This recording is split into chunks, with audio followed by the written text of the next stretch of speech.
ఈరోజు కరివేపాకు పొడి చేస్తున్నానండి. కరివేపాకు, దానికి కొంచెం శనగపప్పు,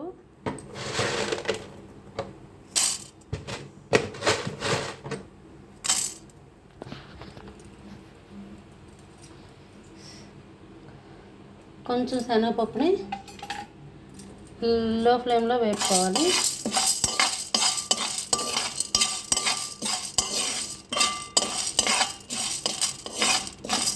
కరివేపాకు పౌడర్ చాలా మంచిదండి వంటకి.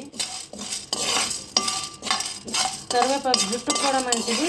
కరివేపాకు తింటే జుట్టు రాలదు, జుట్టు పెరుగుద్ది.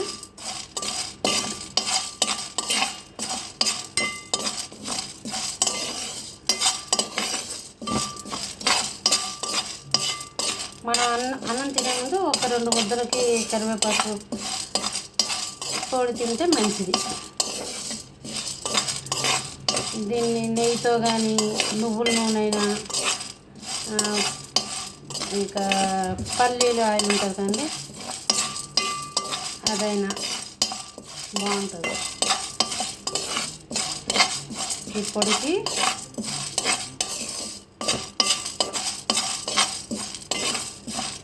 సిమ్లో పెట్టేసి అలా వేయించుకోవాలి. హైలో పెడితే మాడిపోద్ది, కలర్ చేంజ్ వస్తుంది. కరివేపాకుని ముందుగా కడిగేసి ఒక 2-3 డేస్ ఫ్యాన్ కావాలి, తగిలితే చాలండి, ఆరిపోద్ది.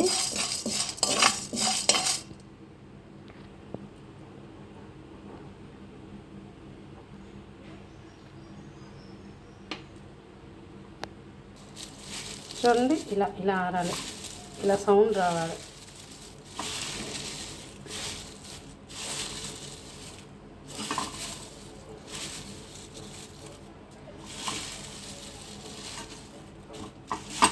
ఫ్యాన్ గాలి కింద పెడితే ఇలా అవుతుంది.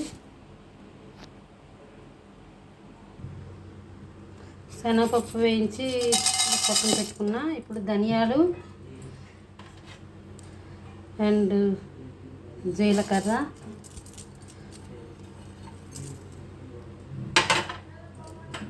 వేపుకోవాలి. ధనియాలు, జీలకర్ర,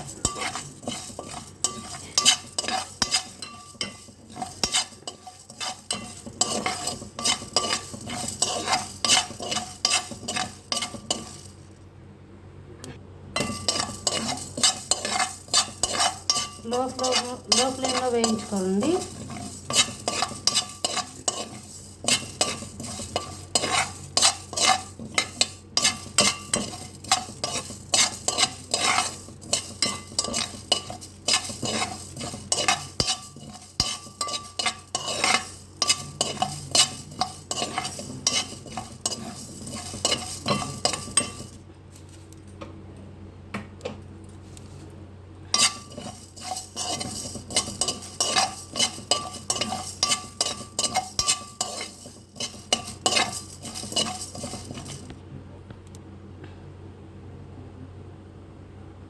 చూడండి, ఈ విధంగా వేగిన తర్వాత దీన్ని కూడా ఒక బౌల్లో తీసుకోవాలి.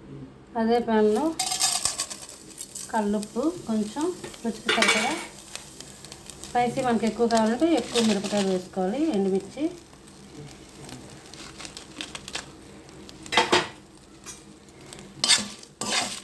ఈ 2 వేయించుకోవాలి.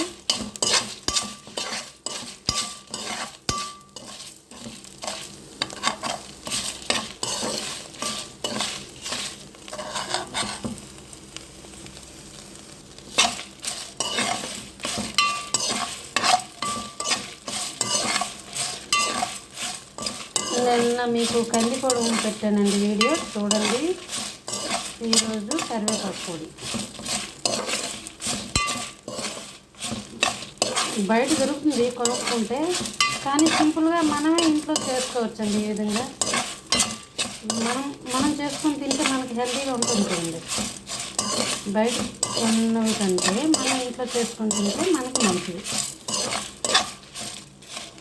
సింపుల్ అండ్ ఈజీ, ఇంట్లో ఉన్న ఇంగ్రీడియంట్స్ తోటే, తక్కువ ఇంగ్రీడియంట్స్.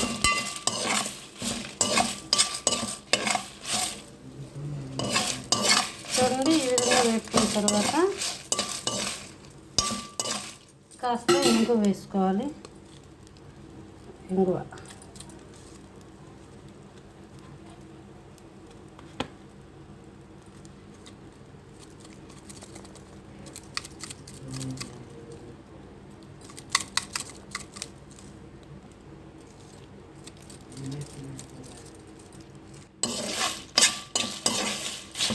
వేసి ఇంకా వెయిట్ చేస్తే చాలండి. అయిపోయింది. తొందరగా అయిందా?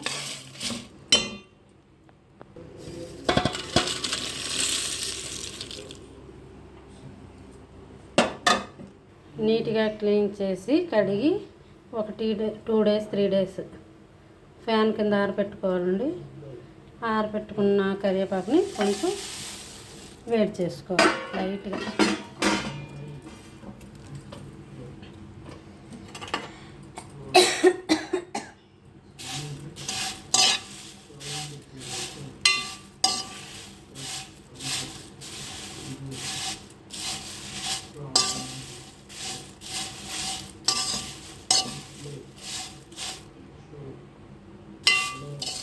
ఎక్కడ స్కిప్ చేయకుండా మొత్తం వీడియోని చూడండి. మీరు కూడా ఈ విధంగా ట్రై చేయండి.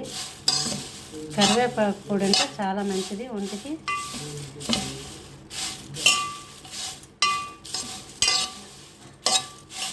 ఇంట్లో ఈజీగా చేసుకునే పొడి, ఇంట్లో ఈజీగా చేసుకోవచ్చు. చాలా ఈజీ, తక్కువ ఇంగ్రీడియంట్స్తో చేయొచ్చు. ఇంత సింపుల్గా చేసుకునే దాన్ని బయట కొనేటంటే మనమే మన ఇంట్లో చేసుకుంటే బాగుంటుంది. చూడండి ఇలా సౌండ్ రావాలి. ఇలా సౌండ్ వస్తే అయిపోయినట్టు. ఇలా చాలా వేడికి. ఓకేనా ఫ్రెండ్స్?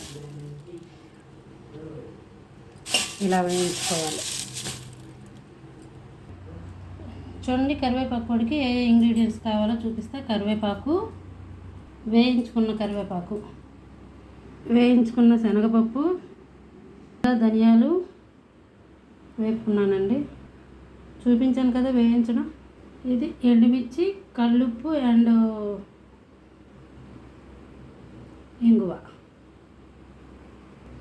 ఇవి ఇప్పుడు ఇవన్నీ కలిపి మిక్సీ వేసుకోవాలండి, పౌడర్ చేసుకోవాలి. అంతేనండి.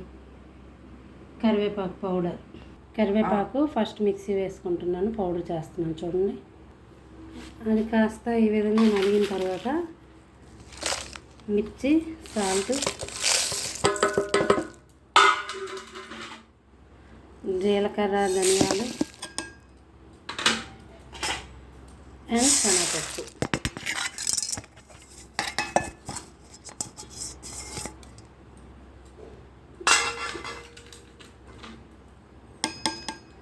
ఇవన్నీ పౌడర్ చేసుకోవాలి. చూడండి కరివేపాకు పౌడర్ ఎలా చేశాను. కరివేపాకు పొడిని ఈ విధంగా తయారు చేసుకోవచ్చు ఇంట్లోనే, సింపుల్గా, ఈజీగా. ఓకేనా ఫ్రెండ్స్? మీకైతే ఈ వీడియో నచ్చితే లైక్ చేయండి, షేర్ చేయండి, సబ్స్క్రైబ్ మాత్రం చేయడం మర్చిపోకండి. మీరు కూడా ఈ విధంగా ట్రై చేయండి. మీకు ఎలా వచ్చిందో మా కామెంట్ బాక్స్లో కామెంట్ చేయండి. Thank you for watching friends. Thank you. Bye bye.